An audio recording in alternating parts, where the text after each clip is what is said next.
এই পৃথিবী থাকার জায়গা নয়। কিয়ামতের সময় আল্লাহ তাআলা মালাকুল মাউতকে বলবেন সবার রূহ কবজ করে ফেলো, সবার, কেউ থাকবে না, সবার রূহ কবজ হয়ে যাবে। আল্লাহ মালাকুল মাউতকে বলবেন, মালাকুল মাউত কি অবস্থা? বলবে সব শেষ। মাইয়াবকা, কে বাকি? মালাকুল মাউত বলবে জিনেরা বাকি, যাদেরকে দেখা যায় না। আল্লাহ বলবেন জিনদেরকেও শেষ করে ফেলো, রূহ কবজ করো। মালাকুল মাউত আজরাইল জিনদের রূহ কবজ করবে। আল্লাহ এবার জিজ্ঞেস করবে, ইয়া মালাকাল মাউত আখবিরনি মাইয়াবকা, এবার বলো আর কে বাকি? মালাকুল মাউত বলবে, আল্লাহ মানুষগুলো সব শেষ, জিনগুলাও শেষ, এবার বাকি ইবলিশ শয়তান, ইবলিশরেও শেষ করো, ইবলিশও শেষ। আল্লাহ আবার জিজ্ঞেস করবেন, ইয়া মালাকাল মাউতি মাইয়াবকা, আর কে বেঁচে আছে বলো? মালাকুল মাউত বলবে, আল্লাহ আপনার কথা অনুযায়ী পৃথিবীর সব মানুষের রূহ কবজ করলাম, সব জিনদের রূহ কবজ করলাম, ইবলিসের রূহ কবজ করলাম, এখন আছে শুধু ফেরেশতারা। আছে কারা? যাও ফেরেশতাদের রূহ কবজ করো, ফেরেশতাদের রূহ কবজ হয়ে যাবে। এবার আল্লাহ জিজ্ঞেস করবেন, ইয়া মালাকাল মাউত আখবিরনি মাইয়াবকা।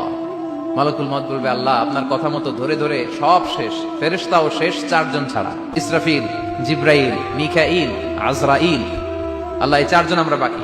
আল্লাহ বলবে, যাও ইযহাব ইনতালিক ইলা জিবরিল ওয়াকবাদ রূহা, জিব্রাইলের রূহ কবজ করো। ইযহাব ইলা ইসরাফিল ওয়াকবাদ রূহা, ইসরাফিলের রূহ কবজ করো। ইযহাব ইলা মিকাইল ওয়াকবাদ রূহা, রূহ কবজ করো। ওই তিন ফেরেশতাও শেষ। এবার আল্লাহ তাআলা জিজ্ঞেস করবেন, ইয়া মালাকাল মাউত আখবিরনি মাইয়াবকা, হে মালাকুল মাউত আর কে বাকি আছে বলো?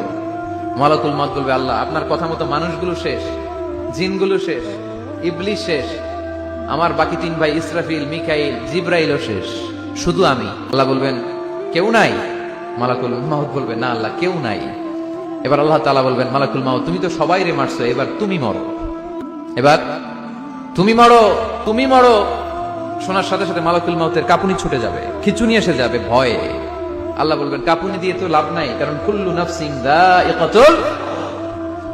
রাব্বুল আলামিন বলবেন, মালাকুল মাউত কেঁদো না, এটাই দুনিয়ার বিধান, আমি আল্লাহর দেয়া বিধান, এটাই, জন্মালেই মরতে হয়। যাও জান্নাত জাহান্নামের মাঝখানে একটা জায়গা আছে, জায়গাটার নাম হলো আরাফ।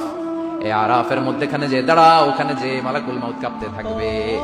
মালাকুল মাউত বলবে, আল্লাহ সৃষ্টি শুরুতে যদি জানতাম, সৃষ্টি শুরুতে যদি জানতাম সবাইকে মৃত্যুদান করার পরে, রূহ কবজ করার পরে আমাকেও মরতে হবে, তাহলে এই কঠিন দায়িত্বের ব্যাপারে আপনার কাছে ক্ষমা চাইতাম। আজকে আমারও যে ভাগ্য বরণ করে নিতে হবে সৃষ্টির শুরুতে, আমি এটা কল্পনাই করতে পারিনি। আল্লাহ বলবেন, নো টক, মত, ইয়া মালাকাল মাউত মর, মরে যা, মত, মরে যাও। বলার সাথে সাথে মালাকুল মাউত এক বিকট চিৎকার হাঁকিয়ে মরে যাবে। মালাকুল মাউতের চিৎকারটা সেদিন এত ভয়ঙ্কর হবে, বিষ্ণু ইসলাম বলেন, ওই চিৎকারের আওয়াজ যদি পৃথিবীর মানুষেরা কান দিয়ে শুনতে পেত, তাহলে কিয়ামত সংঘটিত হওয়ার জন্য আলাদা করে ইসরাফিলের সিঙ্গার প্রয়োজন হতো না। ওই চিৎকারের আওয়াজে প্রতিটা মানুষ কানের পর্দা ফেটে ওই জায়গায় লাশ হয়ে পড়েছে। এবার ডানে বায়ে সামনে পেছনে উপরে নিচে কেউ নাই, একজন ছাড়া, জোরে বলতে হবে তিনি কে? আল্লাহ তখন পৃথিবীকে একটা ডাক দিবেন, বলবেন, ইয়া দুনিয়া আইনা আনহারুকি, এই পৃথিবী তোর নদীগুলো কোথায়? ইয়া দুনিয়া আইনা আশজারুকি, এই পৃথিবী তোর গাছগুলো কোথায়? বটতলা।